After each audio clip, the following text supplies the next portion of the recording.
निर्भीड, निपक्ष, अन्यायाला वाचा फोडणारे एकमेव मराठी न्यूज चॅनल जनविकास न्यूज। नमस्कार, मी वैष्णवी।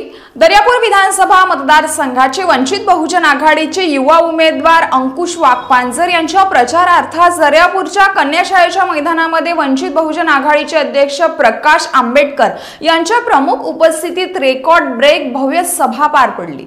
तसेच मंचकावर उपस्थित बहुजन आघाडीचे सर्व पदाधिकारी प्रामुख्याने उपस्थित होते आणि विशेष म्हणजे या सभेकरिता दर्यापूर मतदारसंघातील हजारोच्या संख्येने भीम सैनिक तथा वंचित बहुजन आघाडीचे कार्यकर्ते पदाधिकारीही उपस्थित होते।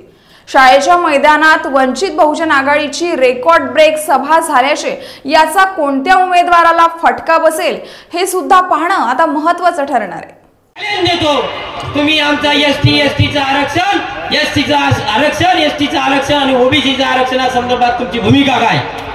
ज्या पद्धतीने आम्ही पूर्वी शूद्र होतो त्याच पद्धतीने आज वंचित बहुजन आघाडीला बी टीम बनण्याचं काम हे याच मनवादी विचाराच्या लोकांचं चालू आहे। तुम्हाला सर्वांना आदरणीय बाळासाहेब आंबेडकरांच्या अमरावतीच्या सायन्स कोर मैदानाला सांगितलं होतं, साहेबांच्या साक्षीला सांगितलं होतं की साहेब मी झेंडा लावल्याशिवाय राहणार नाही, इथं वंचित बहुजन आघाडीचा झेंडा लावल्याशिवाय राहणार नाही। आज तुमची वेळ आहे। आदरणीय बाळासाहेब आंबेडकरांना साक्ष द्या की वंचित बहुजन आघाडीचा इथं झेंडा लागणार की नाही। तुम्ही साक्ष द्या की आज वंचित की नाही। तुम्ही हात वरती करून सांगा, आदरणीय बाळासाहेब आंबेडकरांना सांगा।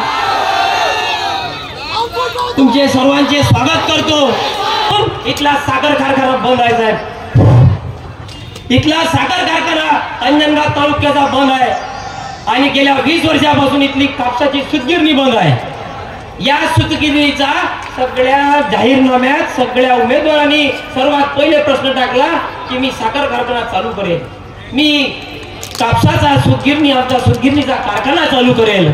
या सगळ्या जाहीरनाम्यात साहेब जाहीरनाम्यात यांचा सगळ्यांचा पहिला मुद्दा आहे। माझं यांना ठणकावून सांगणं आहे, 60 वर्ष 65 वर्ष देश स्वतंत्र होऊन 75 वर्ष झाले, अरे सत्ता कोणाची होती की तुम्ही इथला सूतगिरणीचा कारखाना चालू करू शकले नाही, तुम्ही इथला साखर कारखाना चालू करू शकले नाही, तुम्ही इथं MIDCला मोठा हब आणू शकले नाही। सत्ता कोणाची होती? सत्ता महाविकास आघाडीची होती, सत्ता महायुतीची होती। त्यामुळे इथल्या सर्व जनतेला आव्हान करू इच्छितो, साखर कारखाना आणि कापूस गिरणीचा जो प्रश्न आहे तो प्रश्न यांनी 60 वर्षात आपल्याला अनुभवलेला आहे। मी तुम्हाला सांगू इच्छितो, इथून नव्हे देतो, वंचित बहुजन आघाडीचा ज्या दिवशी इथला आमदार म्हणून निवडून येईल त्या दिवशी या सूतगिरणीचं उद्घाटन कसं होते ते पाहू।